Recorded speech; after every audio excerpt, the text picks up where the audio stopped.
Praca i upór, tak buduje się plan. Kaszuby uczą tego, tu znają ten stan. Nie pytaj skąd siła, sam zobacz jak z takich miejsc wychodzi się wyżej. Krok po krok, z kaszubskich stron, bez świateł, bez braw.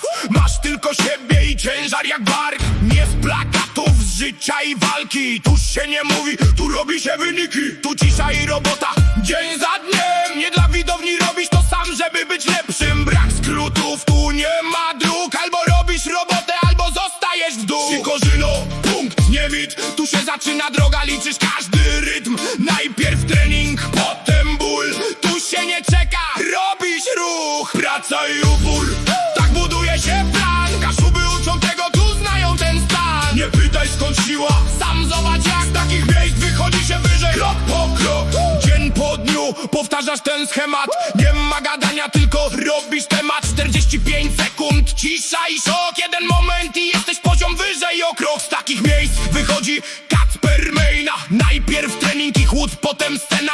Dziś mistrz Polski, wcześniej nikt nie znał. Teraz patrzysz i widzisz, to działa.